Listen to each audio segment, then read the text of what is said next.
Hey guys, Trey Tanner here, real estate investor and coach. And today I'm going to be teaching you guys how to talk to cash buyers. Let's get it. Let's go.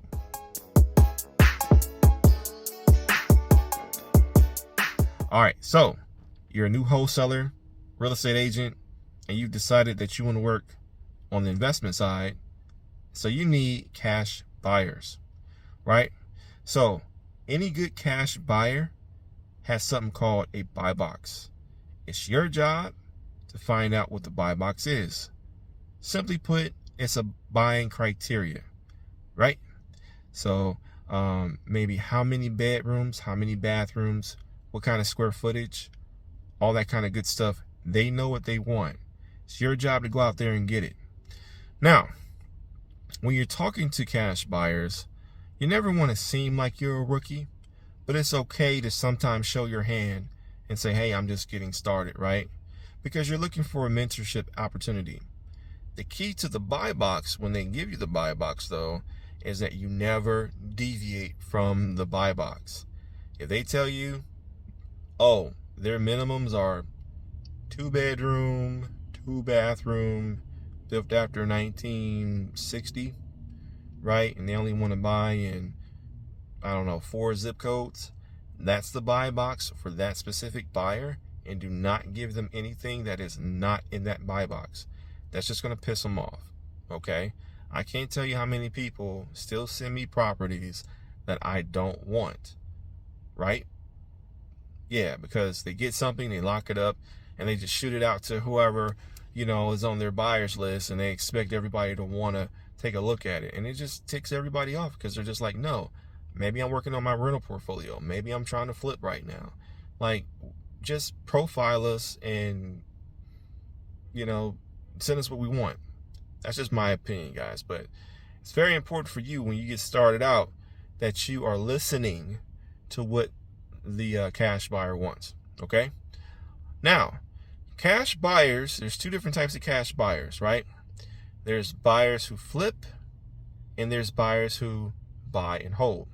Now, buy and hold investors are going to kind of be your best ones on price because they more so care about how much they can rent the property out for instead of, what they can flip it for, right? So they tend to pay more money, and they're also looking for tax depreciation. That's a whole nother video.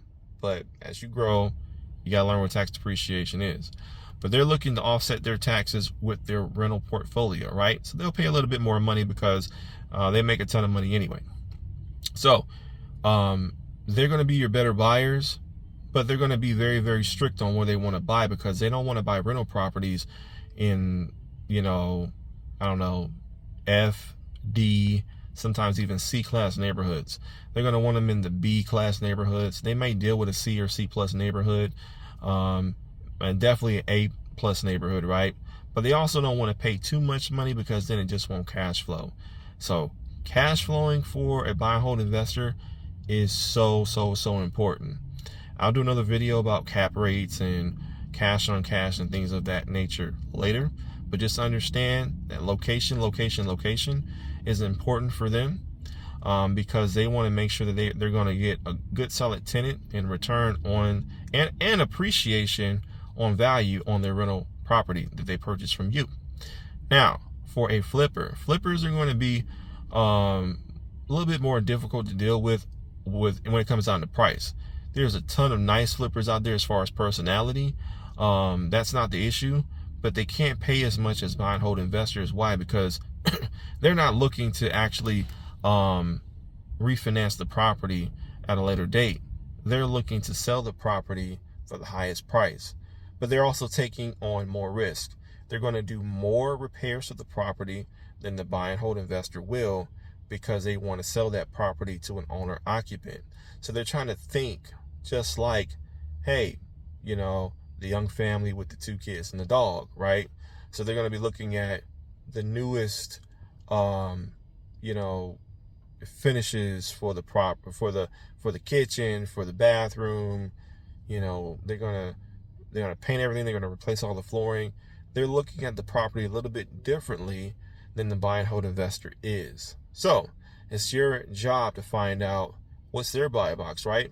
Because a lot of flippers are picky as well, because they want to make sure that they're only buying in slam dunk neighborhoods that they know their flip can sell as fast as possible, right?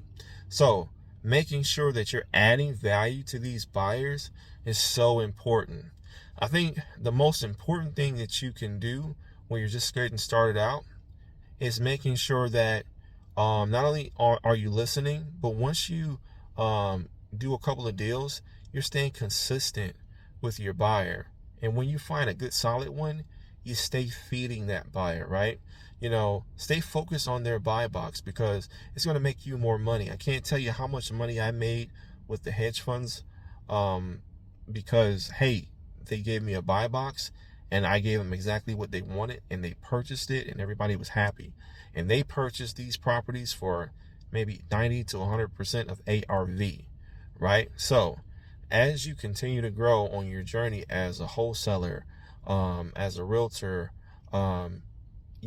continue to reach out to motivated sellers, but make sure you're listening to your cash buyers, because those are the ones who are actually helping you to make your money. And that's your repeat business. That's your clientele, right? You want to make sure that you keep those guys happy. And you also want to make sure that you're being consistent, always giving them new opportunities to sink their teeth into that meet their buying criteria. So, as always, thanks for listening. Hopefully this video has given you some type of insight and understanding on how you can improve your business. Like and subscribe. Keep hustling, keep grinding, keep working. Until next time.